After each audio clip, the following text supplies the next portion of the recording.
had a lot of questions growing up, and it got to the point where my mom was like, "Well, ask the pastor." That the pastor was like, "You're gonna have to find those answers yourself," which caused me to look into a Hmm. lot of different religions.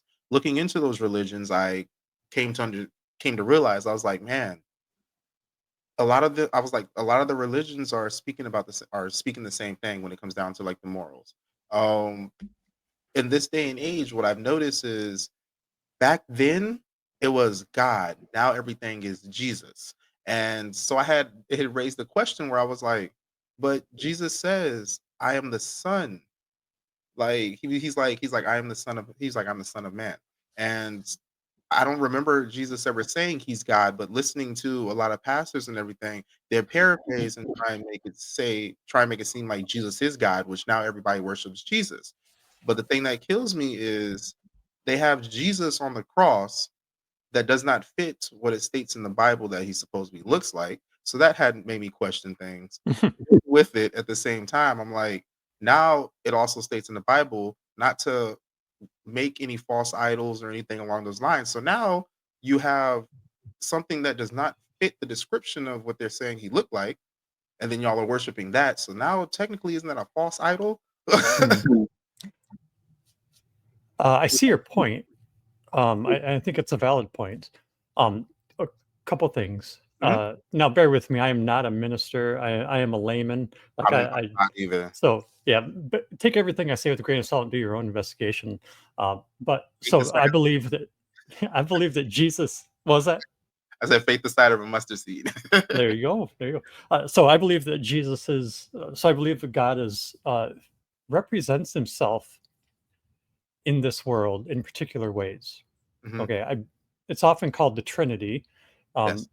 People say, well, how can God be three things? And you're kind of a polytheist, and like, well, no, it's just how He represents Himself. So God is too perfect to be in this fallen world. God the Father. So He sent the other part of Himself, God the Son, Mhm. Jesus. And Jesus appears throughout the Old Testament, intervening in this fallen world. He appears to Abraham and holds the knife back, saying, "No, don't kill your son. You have faith. I'm going to make a great nation out of you." Yeah. All through that Old Testament, and then he comes as human in the form of Jesus Christ, the human form, and then is sacrificed to save the world. And then after he leaves, the Holy Spirit is sent to indwell those who believe in him. So those are all the same entity. Okay. It's how that entity chooses to represent himself in the world. That I think that is a more accurate way to look at it. And then, excuse me, when you said that people like maybe like you see a white Jesus, eh, like on a cross or Mhm. a painting, and like that. There's also Asian Jesuses. Like when Mhm. people represent them, people kind of put their own culture and what they look like onto representations of Jesus. Yes. So I think that you're going to have that because just people want to see themselves, But he was clearly a Middle Eastern man. I don't know if you've seen the Chosen. It's a show about Jesus. It's just very good, and I'm gonna have to look it I up. think he. What's that? I said I'm gonna have to look it up. It's excellent. It's on the Angel app, Angel Network, Okay. and so he looks like a Middle Eastern man, and it probably very close to what Jesus actually looked like. So anyone Okay. who has a head can acknowledge that and be like, okay, these representations of Jesus are just cultural representations of him. And as far as like having an icon or like a false idol or something, Mhm. as long as you're not this is how I feel. There's as many Christian denominations there are. There's different ways to view this and opinions, Yeah. but as long as you're not worshiping that little cross as God Himself, and you have it as a representation of what you believe, and it's not like you believe in that thing. I don't think there's anything wrong with that. And I don't think you're worshiping a false god because of that. Okay. That's my opinion. If Okay. that makes any sense. A little bit. Okay. A little bit. Because I'm like,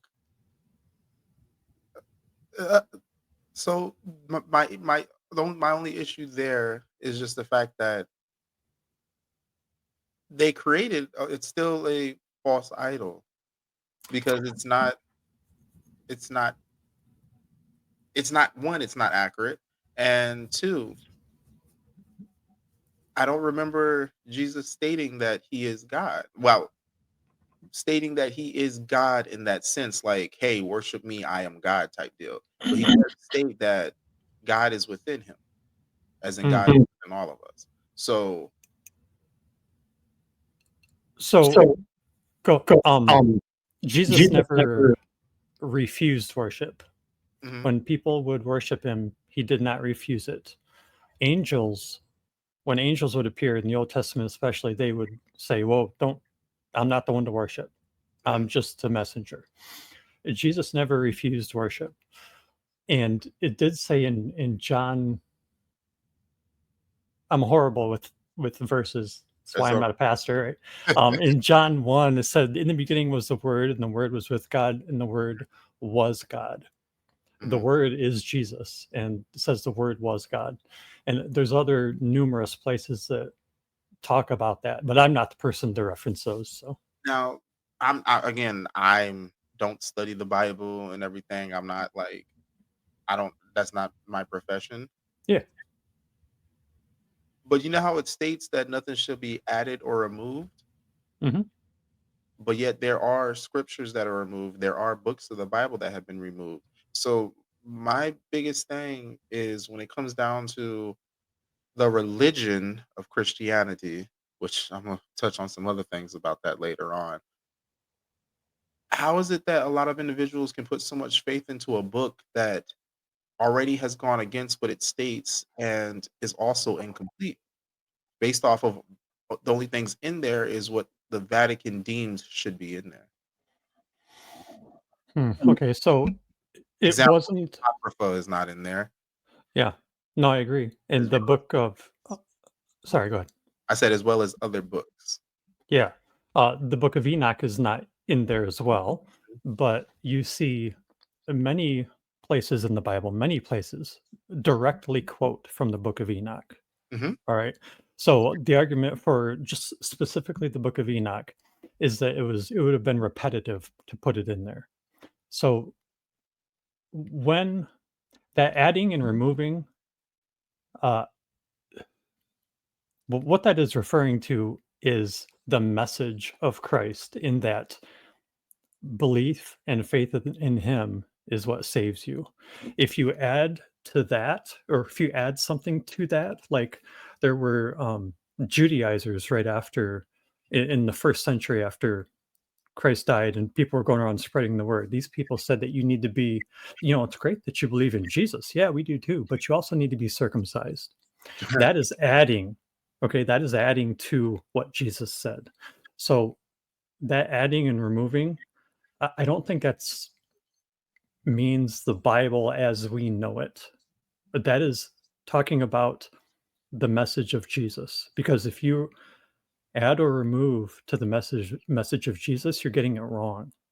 And there's debates about what should be included in the Bible, what shouldn't be. Mhm. I mean, that's humans who are fallible, trying to put this thing together. So Jesus never said this is what should be in the Bible. Yes. He never laid that out. That's humans kind of trying to put it together, doing the best they can as fallen creations, trying to represent the Word of God. So, like I said, the Book of Enoch, you can find great stuff in there, Mhm. but some of it was repetitive, so they just didn't put it in. And then there's other things that claimed to be um, books that were later found out to be forgeries, and so it's very complicated. And I wouldn't want to be the one to decide what goes in there. I don't. I'm, Yeah, I'm glad I didn't have that job, but it's a lot to have on your shoulders. yeah, I don't know if that makes any sense, but I think when I hear that argument, I understand that argument. Mhm. Like you don't want to add to, but it's not the Bible itself. It's the saving message of Christ. That's my rebuttal to your. I love that. It's in all honesty, the wording that is used, and that is Mm, what I love because 'cause you're saying it's the message of Christ, not the message of Jesus or things like that. So you're not it's the Christ ultimately is the one providing the message. And I mean that right there ties in with spirituality because even in spirituality, they and a lot of individuals who say that they are spiritual and things like that, they often mention the Christ. They'll say the Christ consciousness. And with that is pretty much higher enlightenment, which really kind of it falls into the same frame, I believe. Now, something that I've been noticing a lot more when people talk about the Bible, basic instructions before leaving Earth, I have been hearing a lot more people denouncing the religion, but being more in with the relationship with Christ. So Okay. they're like, I'm not religious, but I have a relationship with Christ. And I'm like, I was like, I like the first time I heard that, I was like, ooh, okay. And with it, I looking into it, I feel like when it comes down to the word religion, it's really just a divide of people. Because when uh, you know how Christianity came about, right? It was a lot of deaths. It was Well, I mean, it's uh, Christianity means, Christ followers, so you're following Jesus. a religion of Christianity. I mean, the Crusades and everything, they were doing all this in the name of Christ. Um, W well, I mean, Christianity was around before then, like, the apostles were Christians. but the forcing of Christianity upon individuals, the way that it was forced upon them mainly through fear. I mean, they were killing people, they were doing heinous acts to individuals, like denounce your I don't they weren't calling it religion, but they were telling them like you're witches and all these things and Mhm.